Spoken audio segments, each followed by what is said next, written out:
À des moments donnés dans la vie, il faut écouter son cœur.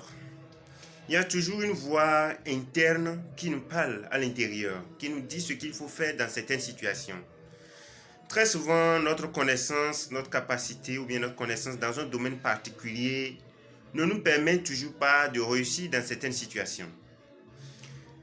Laissez-moi vous raconter quelque chose. Il y a quelques années, j'ai fini les études, j'étais en train de chercher un emploi et j'ai entendu parler d'une offre d'emploi dans une entreprise qui cherchait un assistant comptable. J'étais allé déposer mes dossiers. 3 jours plus tard, j'ai été contacté pour l'entretien d'embauche.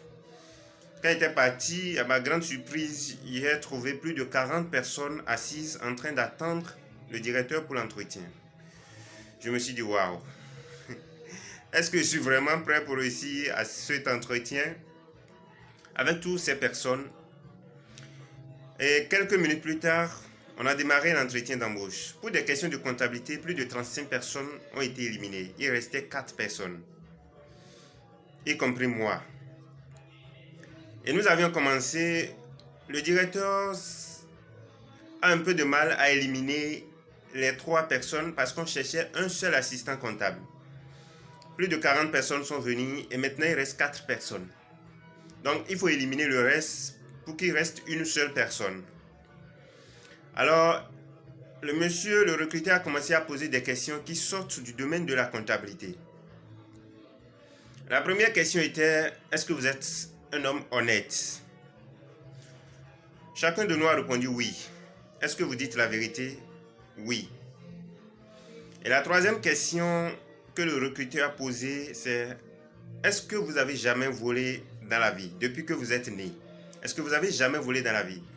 Cette question a été posée à chacun de nous. Est-ce que vous avez jamais volé dans la vie? La première personne dit non, qui n'a jamais volé. La deuxième personne, non. La troisième personne, non. À mon tour, j'ai écouté ma voix interne. Je me suis posé la question. J'ai demandé à mon cœur qu'est-ce que je dois répondre. Et j'ai entendu, il faut dire oui.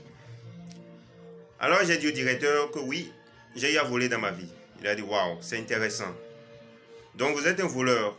Il a dit, monsieur le directeur, je ne suis pas un voleur, mais j'ai répondu à votre question.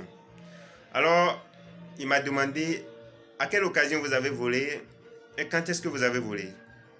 Et je lui ai expliqué que entre 0 à 8 ans, j'avais l'habitude de voler les 50 francs, les 100 francs de papa et de maman. Et même à l'école, je volais les bics de mes amis. Si pour moi est terminé que je n'avais pas de bic, il fallait quand même retirer un de celui qui en a 2. Et donc, pour cette raison, pour avoir pris quelque chose qui ne m'appartient pas, sans avoir demandé la permission propriétaire, j'accepte que j'ai eu à voler dans ma vie. Et c'est la fin de l'entretien d'embauche.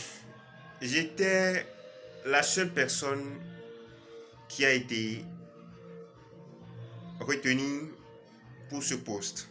Les autres sont éliminés. Tout le monde est renvoyé. Pourquoi je vous raconte cette histoire? Dans la vie, il faut parfois être honnête. Dans la vie, il faut parfois dire la vérité. Même si c'est amer, même si c'est difficile, même si c'est dur, il faut dire la vérité et il faut écouter son cœur.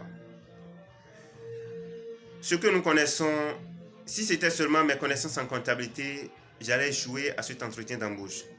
Si c'était seulement ce que je savais, tout ce que je connaissais en comptabilité, j'allais échouer.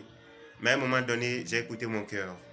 Il y a des questions pour lesquelles vous ne pouvez pas vous préparer à l'avance.